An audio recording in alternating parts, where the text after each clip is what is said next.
With JJ all day, COOKZ24. Y'all see, we finna go get set up and see what's going on.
That wants to go and talk to somebody because they're afraid to talk to people and things. And then a lot of them go out here and they get pregnant and get on drugs and things, and then they have nobody to support them. So I decided, because I had a disabled son, that I was going to open my doors up to help young women to be able to come and talk, not only been abused or been on drugs or whatever. I felt like that was my gift that God gave me to do. And so I did it for 25 years, and I probably would have still been doing it, but I'm a 5-time cancer survivor. I'd have had 3 strokes and a heart attack, and I'm still here on earth. Yes, I was 38 years old, and they said I had 6 months to live, and I'm going to be 61 years old.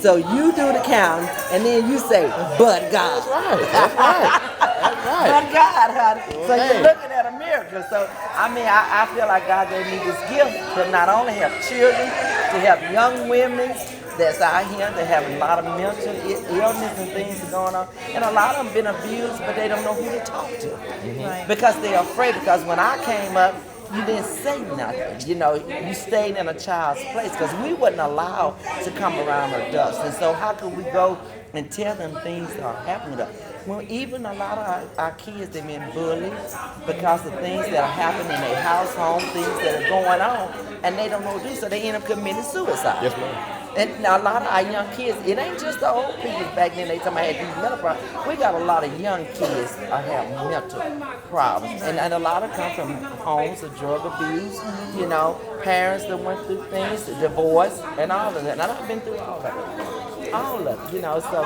I said, I love this. I love it. What's going on, y'all? Always COOKZ24 podcast here with Miss Carol Waddell.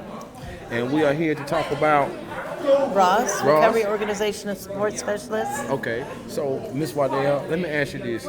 How did you even get started in doing this outreach and reaching out to people? Oh, Lord. Well, it definitely wasn't my plan. I started working at a treatment facility, and I needed to get certified to do what I'm doing now. Yes, ma'am. And when I started getting certified, Miss Pam Butler, who was working for the Alabama Department of Mental Health, she's my trainer. Yes, ma'am. She told me that we were going to have a new program that had boots on the ground throughout Alabama, where we would be helping people who have substance use disorder get the services that they needed to find recovery. Okay. And we believe in many paths to recovery, so it's not just going to treatment. Okay. Now, let me ask you this. So, when it comes to Ross, like, what's one of the main things that y'all have to deal with as far as, like, when people reach out? Like, one of some of the main cases that y'all that people might not be aware of. Right. Well, the thing is that people think that substance use disorder is a moral failing. Okay. And it's not. It is a mental health issue. Yes, ma'am. So a lot of times we get people, we've got a helpline. Oh, let me hold this up. Okay. We have a helpline number, 24/7 helpline number. Yes, ma'am. And everybody who works for this nonprofit organization is in long-term recovery. Yes, ma'am. So one of the problems that you have with other organizations is that you don't have the people who best to help than somebody who's been there before. Yes, ma'am. And so I'm sorry, I forgot the question. I'm really passionate about this. Yes, go ahead. You're fine. So anyways, once you get certified, you have to have 2 years of sobriety to get certified. Okay. And then the fact of the matter is that people are out here dying. Yes, ma'am. People are out here dying. But our disease will be satisfied with miserable. Mm-hmm. You know, homes are broken. For myself personally, it took a suicide attempt. Really? Yes, before I found recovery. Oh, really? Because I had backed myself into a corner and was so lonely and so full of self-loathing, and I just didn't have God in my life. He was there, I wasn't. Yes, ma'am. You know, Yes, ma'am. so I didn't have a personal relationship with a higher power. Yes, ma'am. And so I attempted to take my own life, and when I failed at it, I surrendered. Yes, ma'am. But the thing is that you can surrender and be ready to stop and not know how to stop. Yes, ma'am. And so that's where the helpline comes in, Okay.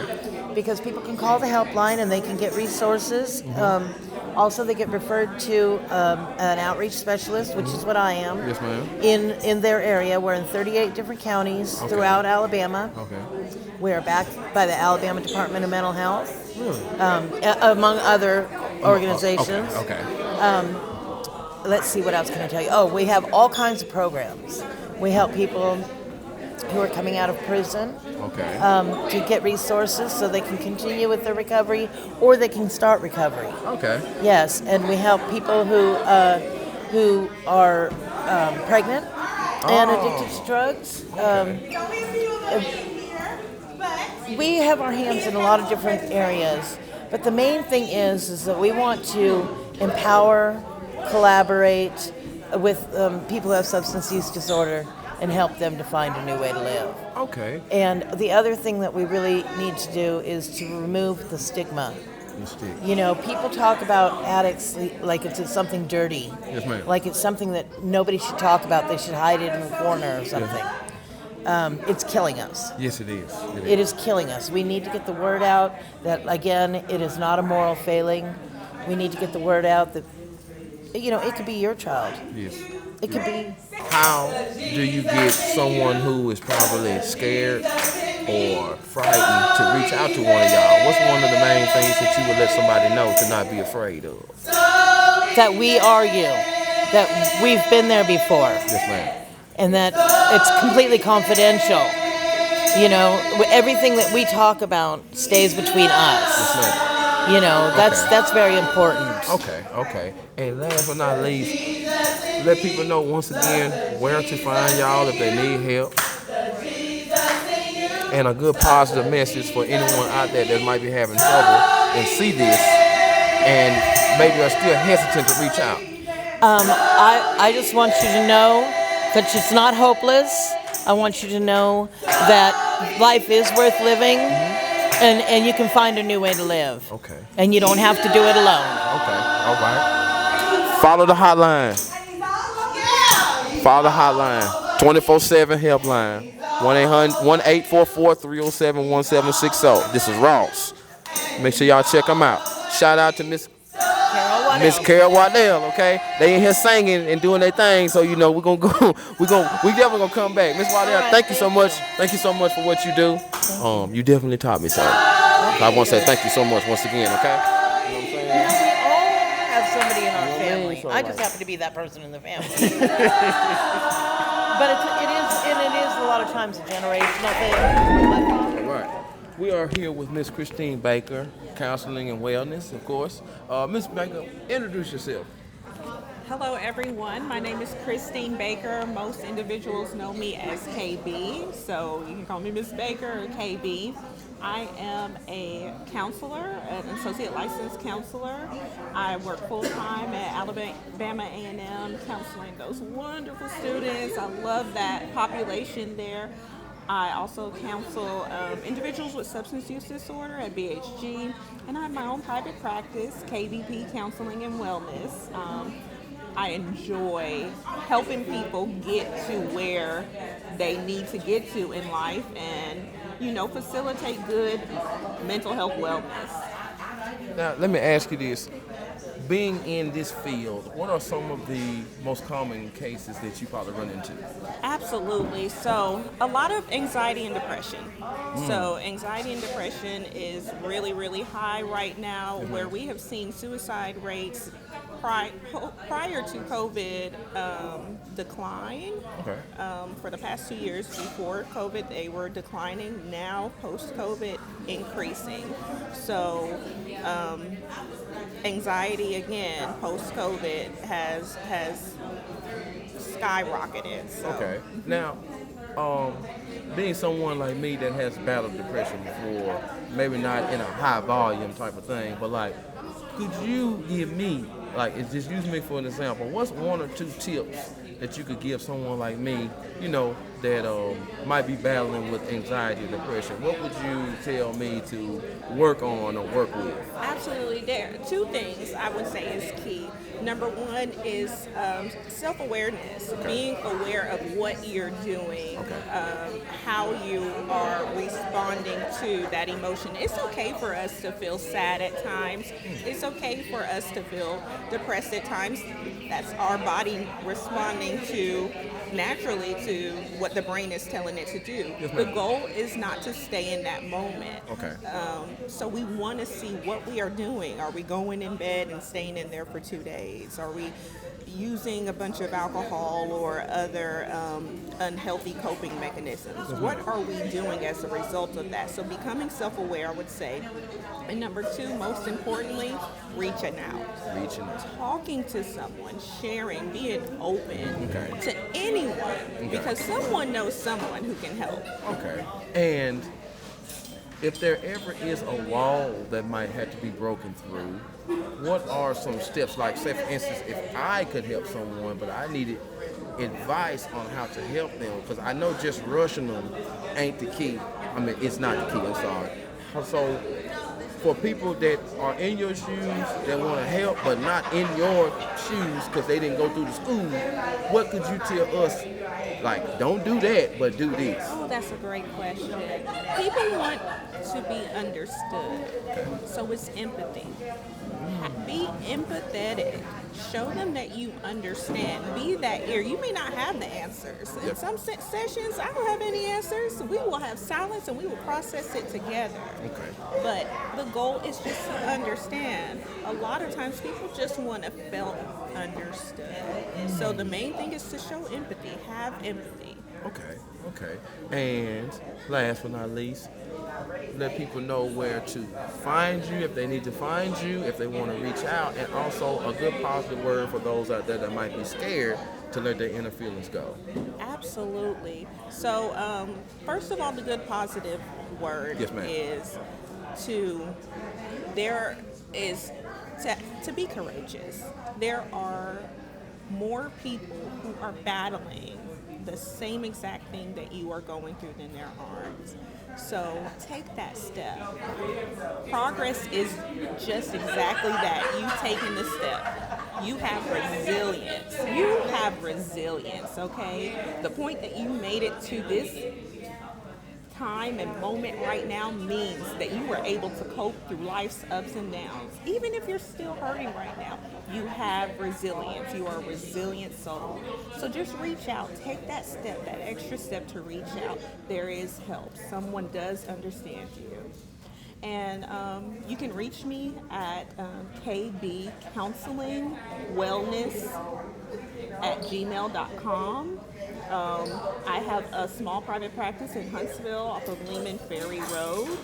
You can also call me at 256-270 4060. And I would love to meet with you, consult, and help you work out your concerns. I want to say thank you, ma'am, once again, for letting us come over here and talk with you. You know, Appreciate it. I love what you're doing. hey, I love what you're doing too, because I can tell that it took a lot of work for you to get here. Plus, your heart in the right place because you want to help. You know what I mean? I mean, you got to take care of yourself and your family, but you want to help, though. You know what I'm saying? That's why it said, what it said? Well, counseling and wellness. You know what I mean? Because we all need that. Even the person who might think they know the most still needs someone to vent to. Still needs someone to talk to. So I want to tell you, thank you, ma'am, for what you do. And you answered the question for me that's going to help me in the long run. So once again, hey, make sure that y'all tune in, get on there, find her. And if you know somebody with a problem like this, tell them to reach out. Don't be scared to reach out. Thank you very much, and please, we're going to enjoy the rest of the festivities today.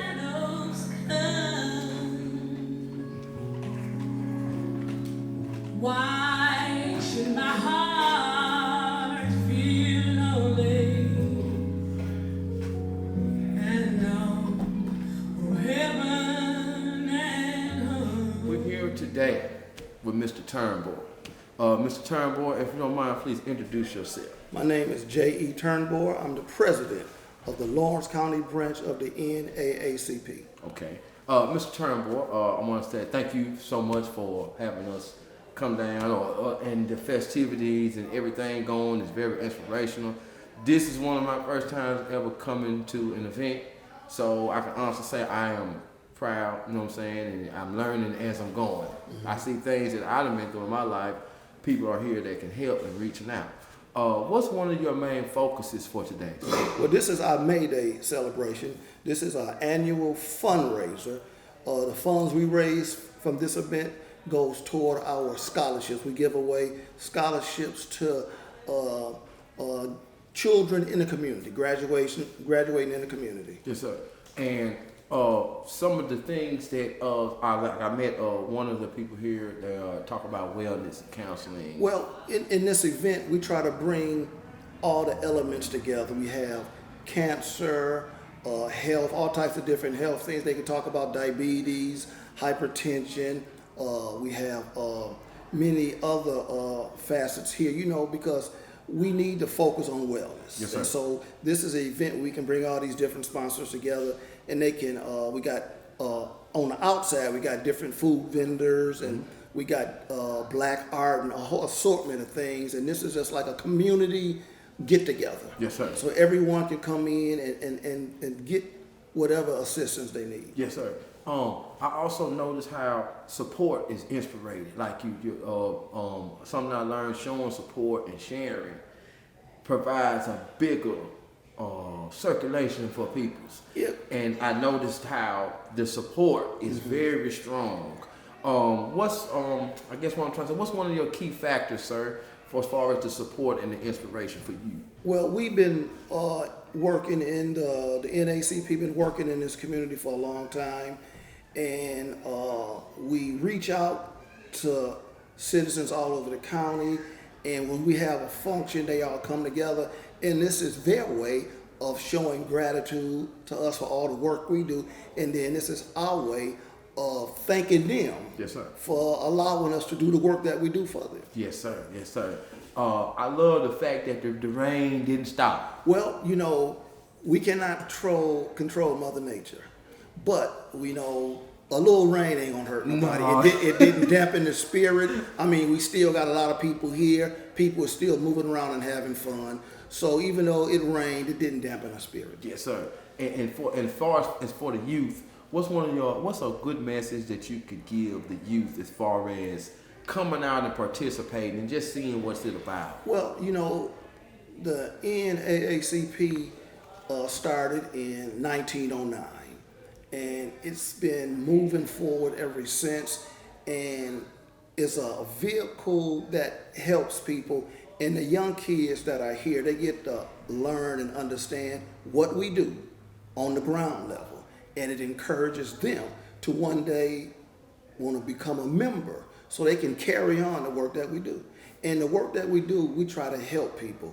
No matter what situation you're in, if you come to us, we're going to try to do all we can to help you. Yes, sir. What would be a message from you to people who want to be a part, but maybe they, I ain't gonna say lazy, maybe they are unsure, or they don't know how to connect or reach out? What would your message be to one of those? Well, if you want to become a member of the Lawrence County NAACP, there's many different ways you can reach out. We are visible in every church in the county. We are visible in every church in the county. We have members from all over the county. So you can always find a way to get in touch with the NAACP. And then as far as the young people is concerned, we are finna to kick off our summer youth initiative. And that's gonna bring kids in from all over the county. We have sent letters to the area churches to sponsor youth. Some of the pastors are here today, and I've had one-on-one conversations with them, and they are ready and excited to get their youth involved. So basically, we are a family-oriented organization. Okay. Anybody can join. Anybody can become a family member in this organization. Okay. And that's how we're like one big family. Okay. And for people like me that come and try to meet and let people know, what more can I do to help? Well, you know, you doing your podcast. This can be a way, because I know your podcast is probably going all over, and this will be an opportunity for people to see your podcast.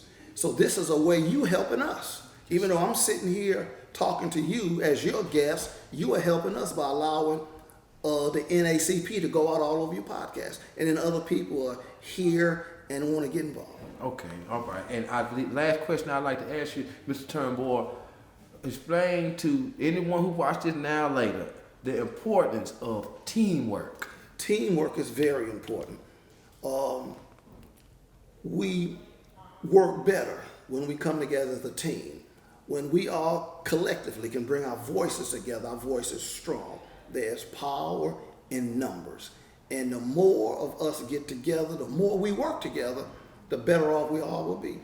My weakness, you will strengthen my weakness. I strengthen your weakness. So we all work together and everybody be strong. That's what's up. Thank you, Mr. Turnbull. That right there was a big help, and I'm gonna make sure that I take that deep in the heart with me. I'm gonna take that with me everywhere I go. I hope we get a chance to talk again. In fact, we will, because I know you got a lot of stuff going on, but I had to catch you for at least 5 or 6 minutes just to speak with you, just to get, you know, the answers, the information that I need to get, we need to get, because I definitely want to help spread the word. Okay, and so I like to leave this message with everybody that's listening. Yes, sir. Anytime you need some help, reach out to the NAACP. We have branches all over the state, and our main state headquarters in Limestone County. And you can always get someone on the phone. Thank you, Mr. Turnbull. Thank you. Very much. Best respect. Thank you, sir. All right. We are here sitting with Mr. Bobby Diggs. Mr. Bobby Diggs, let us know your part of the NAACP. Okay. I am first of all, I'm Bobby Diggs. Yes, sir. And I am the first vice president of the Lawrence County unit. And I'm the chairman of the Legal Redress Committee. Okay. Now, what type of tasks do you have to take on, sir, to keep things going right? Okay. First of all, being the first vice president, you always have to step up when the president is not available. You always have to play his role, you know, whenever he needs you to. So, and it's good because we have that bond, man, and you know, we kind of click, and you know, sometimes he's not thinking about something, I'm thinking about it, vice versa, and we just make things flow, man. Okay. And how do you, when you reach out to the youth, or when you try to bring the youth together, what's some tactics that you use to, you know, get them to come on and check it out, and don't just be discouraged? Okay. First of all, I live as an example. Okay. I want them to see me, just like today. I want them to see me out there working. I want them to see me getting involved with things.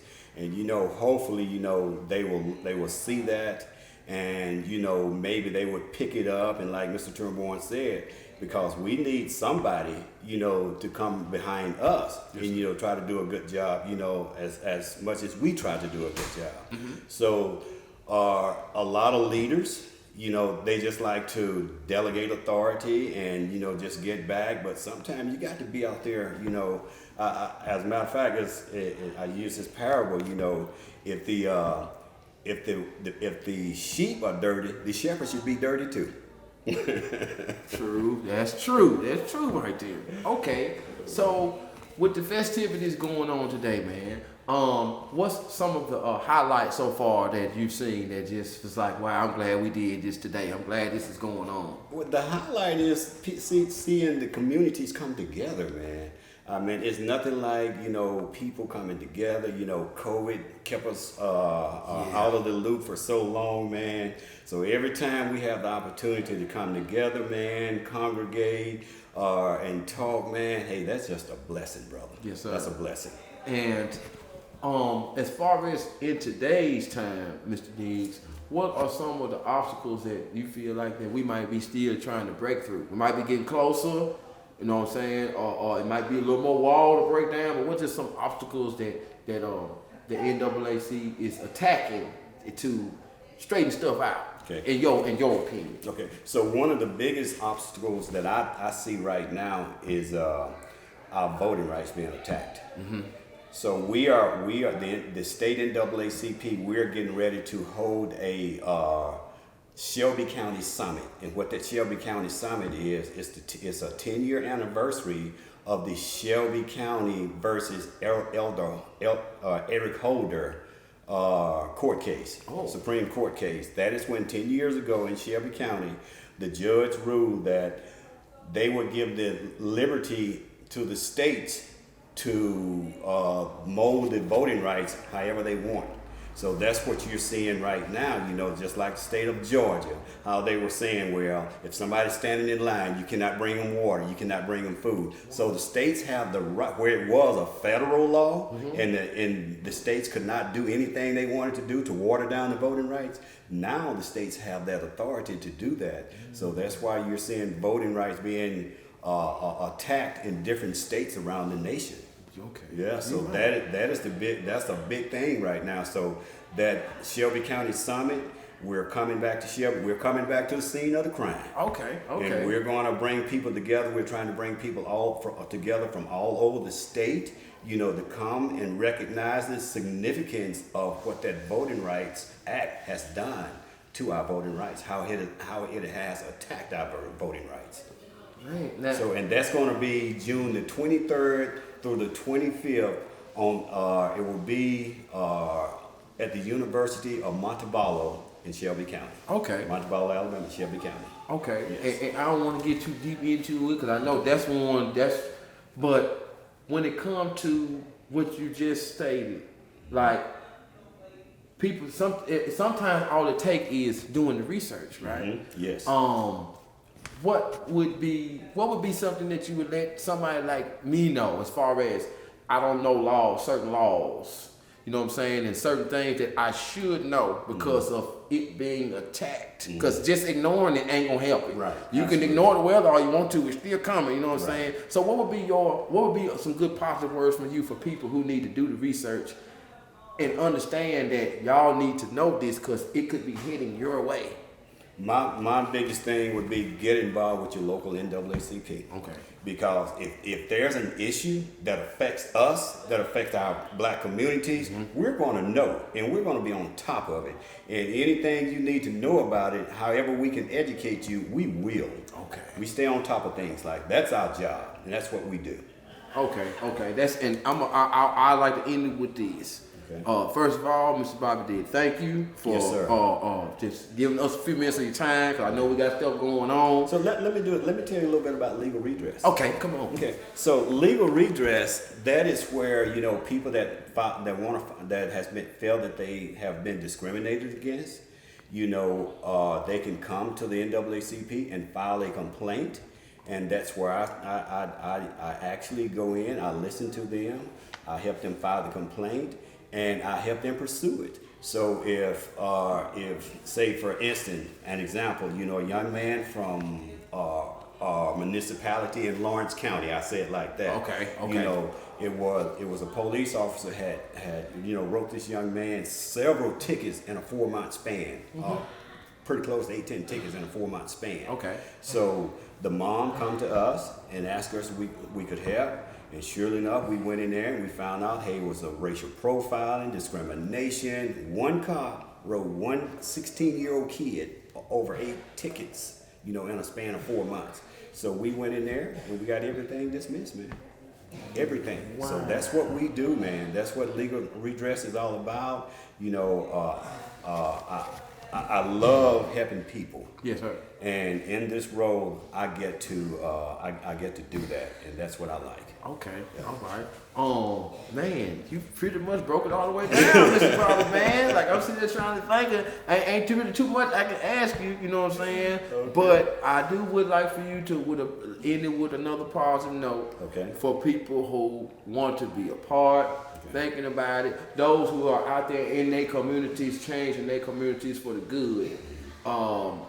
As far as reaching out and everybody grabbing hands and let's put all this in a circle and fix it, what would you say to the positive people out there and those who are interested but might not know where to go? Okay, so those who may be interested in either getting help or helping, hey, yes, come to your local NAACP. If you don't, if not the NAACP, try to get involved with a civil organization. Because a civil organization, they're all about saving our heritage. It's all about saving your community. It's all about prospering, your community and helping individuals. That's what it's about. And if you want to be involved, if you want to get involved, hey, just reach out to them, man. Because the only thing it can do, like President Turnbull said, together we are stronger. Yes. And once we can come together collectively, that's what it's all about, and we can help each other out, man. I'm gonna end it right there. Thank you, Mr. Bobby. Thank you, man. Thank you, man. If it hadn't been for this doggone weather, they would be all out there. They would be all out there. It would be a way better crowd. And which is great. It's a great crowd now. Don't get me wrong, but you know how people in the weather is. You know what I'm saying? But the ones who show enough gonna work it out. They here. You know what I'm saying? So, shout out to the NAACP out here in Courtland, Alabama, for doing their thing and showing the youth and showing the older people that they care about what's going on. Also, I wanted to say thank you to the whole crew for welcoming us here, me and the JJ all day. You know what I'm saying? I'm learning, and now we finna check out some of the booths out here, the vendors out here, and see what they talking about.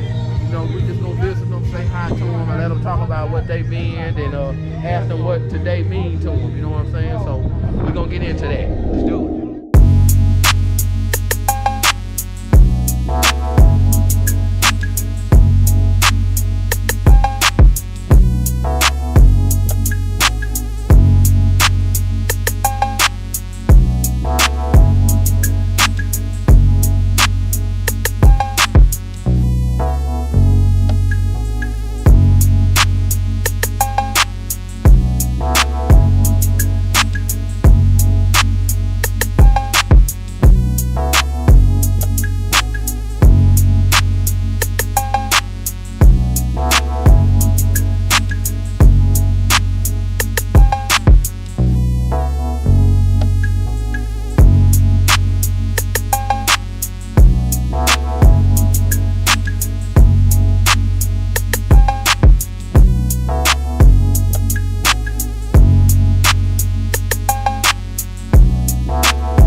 Party time, Funnel Kanks. I was here talking with Miss Tangela.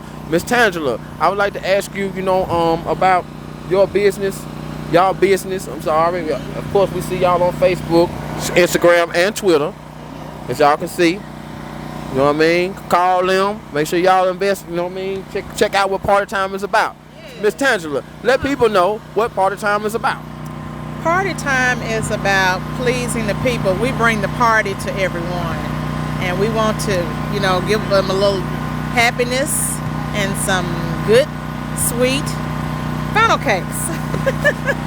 Also, Miss Tangela, let the people know just about today's event and just what it means to you to be here, and just how does it feel to be here and amongst our people and just providing y'all party time. Yes, this is the May explosion with the NAACP. Yes, ma'am. And of course, we have to support anything that pertains to us. So we're very proud of the NAACP for sponsoring this event in our small community. Courtland, we don't have a lot of things, but we do have people that come together and support one another. Yes, ma'am. And through our churches, and our school is no longer open, but that's okay. Mm-hmm. We still have a close-knit community that loves everyone, and that's what we're all about, love. Yes, ma'am. Okay, and Miss Tangela, also, just like I said, we're gonna be just a few questions. I know you gotta get back to it. What's one of the main objectives? One of the main goals for Party Time? One of the main goals for Party Time is to bless the kingdom. Yes, ma'am. My husband and I came up with this idea. We thought it'd be something fun to do, but our main goal was to do something constructive to bless God's kingdom. Yes, ma'am. And to give back to our people. And that's basically what we were doing it for. It's not to try to get rich or anything like that, but to God be the glory. Whatever way He blesses us, we want to bless others. Yes, ma'am. Yes, ma'am. So that's what it's all about. And last question, the importance of teamwork with the business like y'all doing, and just the way you have to organize, and what is, and this will be for people who have the idea that they want to do what y'all already doing. The importance of teamwork. Oh yes, teamwork is very important. My daughter is helping me today. My son and my son-in-law, they usually help. And family, the other events we've had, I've had my sister-in-law, my niece, and when I ask, someone always comes and they're available to help. Okay. So it's me and my husband, and then other people that help us. And it's all about teamwork, because it's not about I. There's no I in team. Mm-hmm. So we have to work as a team to make sure this is a great great thing that we're doing, and that we make everything, the food tastes good for our people, because that's what it's all about. We want them to enjoy it so they'll come back. That's why we say we bring the party to them, and that's what it's all about. Just having a good time, enjoying funnel cakes. You usually can't get them unless you go to the carnival, so we wanted to bring the funnel cakes to everybody in any time. Okay, and the end is out. We're gonna do it with a Party Time commercial, so please take us out. Take us out, Miss Tangela. Party Time funnel cakes. We bring the party to you. So come on down and get you a funnel cake. We have 3 kinds.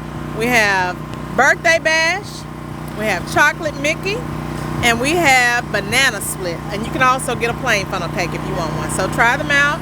I guarantee you, if you come and try it, you won't regret it. All right. And there it is.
All right, so we are here with Mr. Marcus Fuqua.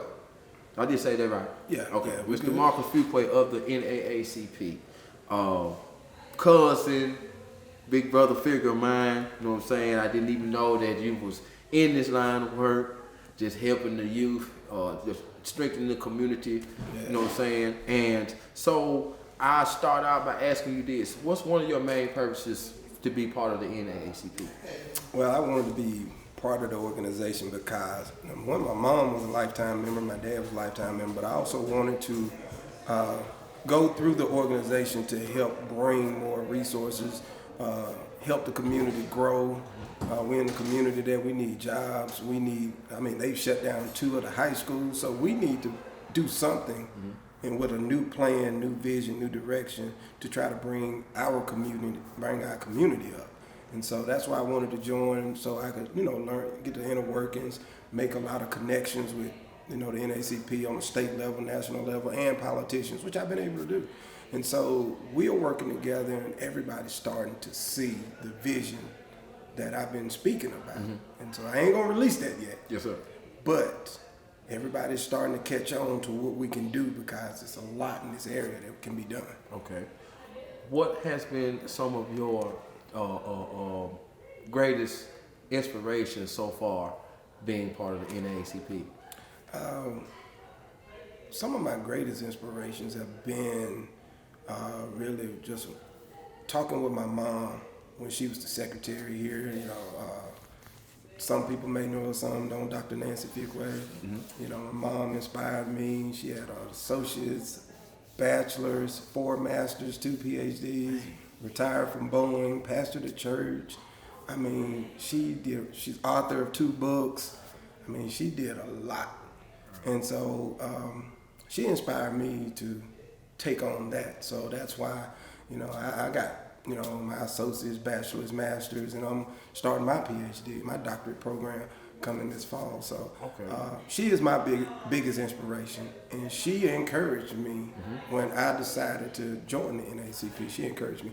And plus, I'm a big advocate for African American history. Yes, sir. And so a lot of those men and women that laid the foundation even before the NAACP, they really inspired me historically to want to be a part of the organization and continue to fight to move forward. Okay. How hard is it to talk to the youth as far as getting them to understand, like them teenagers and those hitting the 20s and the 21s? Is it a constant battle to get them to understand that the NAACP is a building? They build, they help, they counsel, they can show you the way if you're willing to learn. Does that ever be tough sometimes? Honest with you, it's not hard at all. Because if you notice through the Black Lives Matter movement, the Me Too, all these movements, man, these young kids, 10 years old, out there fighting the cause, police brutality, everything, they know. The thing is when you talk to them, you got to make them inclusive. Don't talk at them about it, because they can just ask Google. Yeah. Make them inclusive, because these young people are very intelligent. Yes, sir. They are not like us, can only do 1 or 2 things at one time. These kids can do 5 things at the same time. You're right. And they got the whole world in the palm of their hands through that phone. And so what we should be doing is bringing them in and listen to their ideas, because what we do impacts them more than it'll impact us, because they got to live through it. So yeah, we should be bringing them to the table and listen to them. It's easy to talk to them when you make them inclusive, but when you talk at them, they don't want to be a part of it. You're right. You're right. So, dealing with some of the issues in the world now that we deal with, what's one of the obstacles that you are constantly attacking? When I say attack, I mean working on to make it better for the future. What's one of those goals of yours? Getting corporations to notice the black community. Why the black community can't have large corporations in our backyard so our district can take advantage of those corporate tax dollars for our kids to go to school. Our children deserve good schools. We deserve urgent care facilities. We deserve ambulatory services, fire departments that are paid for through those tax dollars. That way we saving lives and we're helping educate kids. And so one of my biggest issues, one of my biggest fights and advocating for is large corporations come to our community because we literally built the country.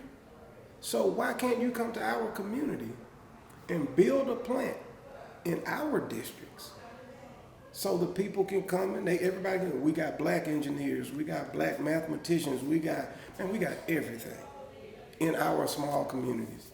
All you gotta do is give us a chance. Give us a chance. Because if we can do it for you, if we make you big on a global market, come to our community so we can continue to make you bigger.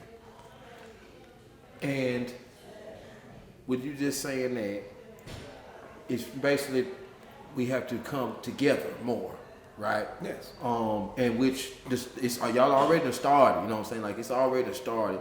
So I guess it's a practice what you preach type of thing. Mm-hmm. Not for y'all, but for those who want to come and be a part of. Mm-hmm. Mr. Marcus, man, what is one of the main goals so far for you this year? Like, what's one of your main goals that you know that you will accomplish? You know you're going to accomplish this year. One of the goals that I know that I'm going to accomplish is making the idea of we can accomplish things together become more real to our community. Meaning, and the reason why I like that question is because we have evidence in this small area that we can perform on a large scale. Because when they brought Hazelwood High School together in the 1970s after desegregation, the first year the football program went undefeated, won a state championship. Oh. And became, for 30 years, one of the top sports programs in the South. And one of the greatest college football programs took notice of this small school and was pulling people out left and right to go to the University of Alabama.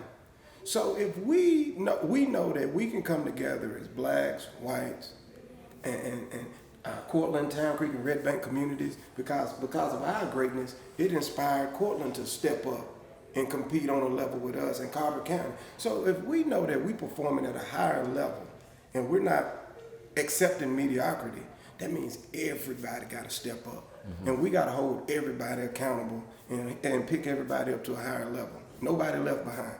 So what I want to do is use the examples that's already been given to us by God to inspire people that we can be great if we work together. You can't do it by yourself. You got to have some help. Okay. Somebody got to open the door for you. And my last question for you, Mr. Marcus, actually it's a two-part question. Do you feel like you are more of a teacher or a learner? I love to learn. And what I learn, I dig into it, I study it, and I learn it so I can teach it. Okay. So in order to be a great teacher, you got to be a great learner. Okay. Just like if you want to be a great leader, you got to be a great follower. Okay. So in order to teach, I got to learn. Okay. You know, an old friend of mine used to say, you can't teach what you don't know and you can't lead where you don't go. And so before I teach something or before I say something to somebody, I've probably already done it. I would never require or try to tell somebody something I haven't done or been through myself. Okay. And so I believe in being an example. I don't get it right all the time, but I'm not afraid of failure. I'll fail 100 times. All I got to do is get it right once. Fall 100, but get up 101. Exactly. Yes, sir. And so with that, one of the greatest things, just being a teacher and a leader and a learner, man, the greatest thing about it is learning never stops. Teaching will stop, but learning never stops. Okay. And the second part of that question, using them same two verbs, and we'll end it on this one.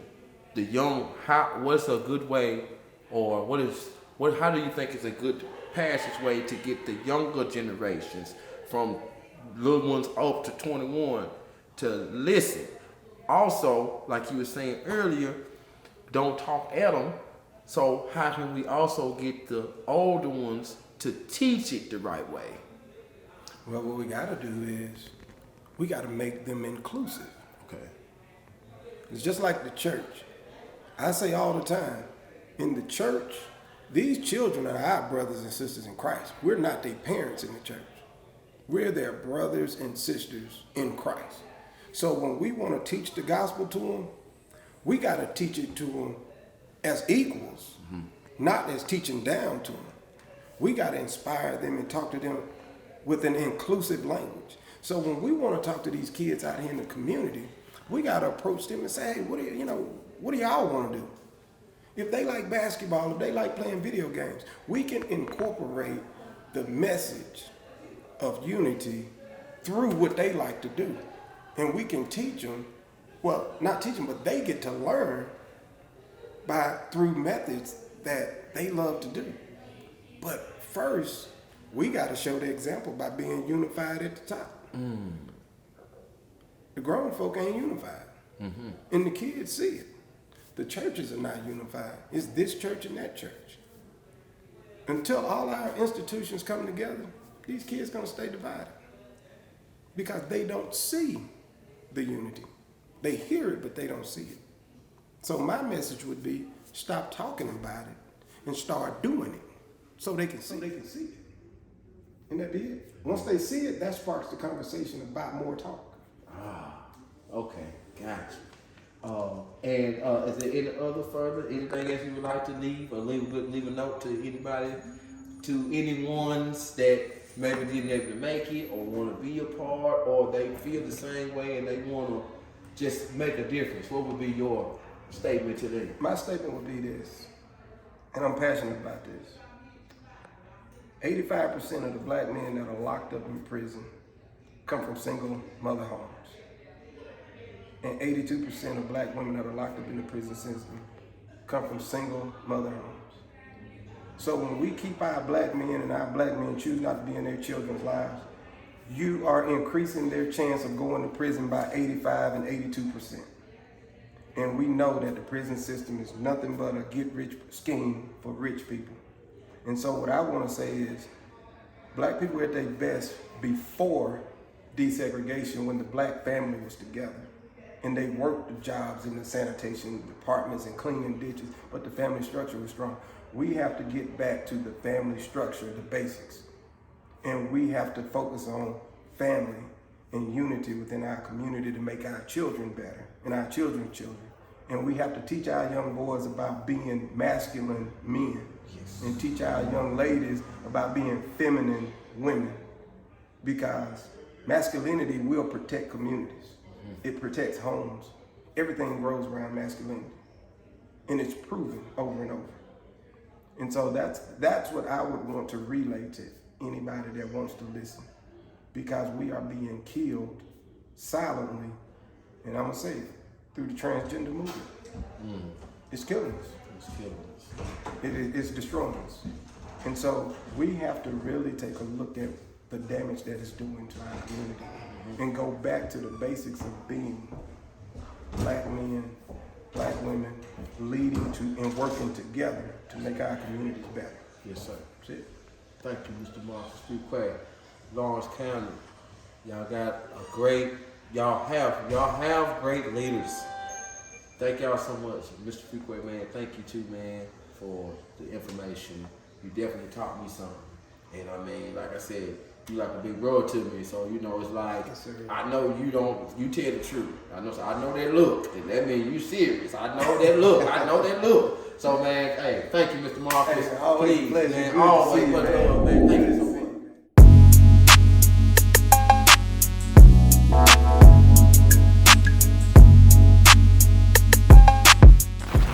So, we would like to know, right before we dip out, you know what I'm saying? Once again, introduce yourself. I'm EJ Turnbull. I'm a youth advisor for the NAACP. Youth can make a difference, so that's what I'm all about, trying to inspire the youth, let them know that they are somebody and they are more than just what the people tell them. They can be anything they want to be. So that's why I'm so involved in this, because there's so much going on in this world. We killing black killing each other, and we need young people to let them know that they can make a difference in this world. And today was just an outing. We had a whole lot of black vendors, and it was just a good outing to have a good time. We ain't had no beef or nothing happen like that. Just had a good time. So that's really what it's all about. So we had a great day. This is an annual event. We had a lot of vendors, food vendors, had the Corvette Club. So just a good day, and I think this is a good outcome. Good day. So once again, Thank y'all for watching and tuning in. This is Miss Nixon, the organizer of the event. So, Miss Nixon, I wanted to say thank you so much for inviting me and COOKZ All Day to come. Thank you all for coming. And We thoroughly enjoyed you all being here, okay? Yes, ma'am. We enjoyed the podcast, the live video, everything that you've done. We appreciate it. Yes, ma'am. And how do you feel about how the festivities went today? You know, even though it rained, it did not rain on the festivities like we thought it would. Yes, ma'am. So for those who didn't get a chance to come out, maybe you can come to the banquet that's going to be held the first Friday in August. That's probably going to be held over at Joe Wheeler in Rogersville, okay? So you still have an opportunity to support the scholarship effort. Yes, ma'am. And the proceeds from the day do go towards scholarships for people in our community. Yes, ma'am. I want to say thank you again because it kind of rebooted me. Okay. I got re-inspired. Okay.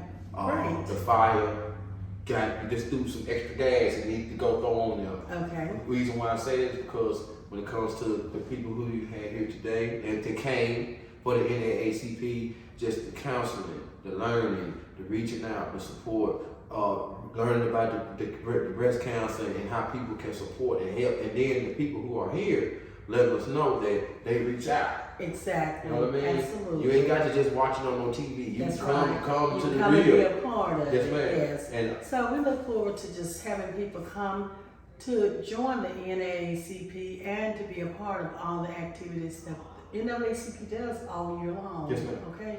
So, and we appreciate everybody. all right, and we appreciate you too. Thank you. Thank you. You want the realest right here now. This is real. Peace out, y'all. Peace Always out.